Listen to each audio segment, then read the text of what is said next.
Donald Trump wants to delay the election. I don't think it's his call, though, right? Okay, well, let's be really clear about a couple things here. First of all, I'm a supporter of the president, and I get tired of having to come on the cable shows to defend these dumb-ass tweets, and I'm really tired of it. And this is yet another example of why those who support him refer to his Twitter account as the Devil's Workshop. Now, that said, now that my frustrations are vented, he didn't exactly call for it. What he did was he talked about voter fraud issues which exist with regard to mail-in ballots in the United States, examples too numerous to list.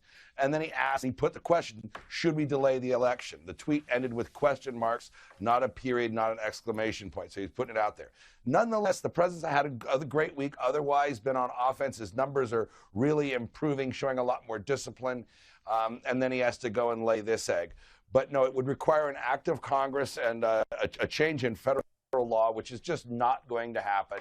The president should leave the litigation of voter fraud and mail-in ballots to his advocates on cable news and confine his comments to those that are properly done by the president. I guess the point of it is, though, that he's he's going to his 2016 playbook here, isn't he? Just sort of getting his base ready for the fact that if he doesn't win, then it's a fraudulent election. No, his base is all ready to go. I think his base is going to walk through crawl over glass to vote for him. And so he doesn't need to pay too much attention with that. He wants to draw attention to the idea of voter fraud and to make sure and to discourage states from doing that.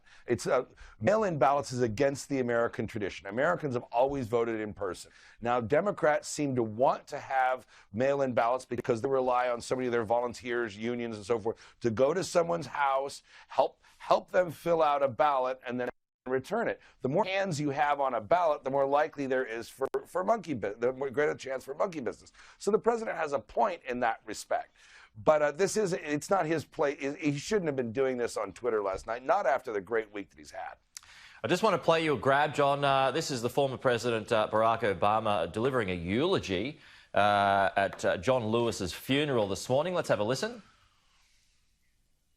There are those in power who are doing their darndest to discourage people from voting by closing polling locations and targeting minorities and students with restrictive ID laws and attacking our voting rights with surgical precision, even undermining the Postal Service in the run-up to an election that's going to be dependent on mail-in ballots so people don't get sick. It didn't really sound like a eulogy. It sounded more like a campaign speech. What was your thoughts? Well, it's sad that the funeral of somebody like John Lewis had to be so politicized. The fact of the matter is that ensuring the integrity of election, making sure that people have confidence in the outcome, that it is in fact legitimate, does require make sure that when somebody goes to vote, that you check their ID, that they're checked off a list, that they can't vote 10 times. It only takes a few people doing bad things, and Republicans have been guilty of this too, to undermine the faith that we have in the elections. The true winner is the person who won, and the loser did lose legitimately. There's nothing wrong with ensuring the integrity of that, but it's sad that the argument to the contrary had to happen at a eulogy of all things, especially during the Black Lives Matter time. Do you think, though, that come November in the US, people, given what's going on, people will be able to go and vote, be able to line up outside and vote safely? Yeah, I mean, keep in mind, people are going to stores now. You can't get a restaurant, even in California, get a reservation in a restaurant. Yeah, there's the pandemic, but keep in mind, give you perspective. About 8,000 people die in the United States every day of normal stuff. Now we're having about 1,000 people die of COVID-19. So for every 10 people that die every day, there's an 11th that dies of COVID-19. So so yes, people are going about their lives. My company, for example, people are coming to work. People are going to restaurants. I went out for lunch earlier today. People should be able to vote by then.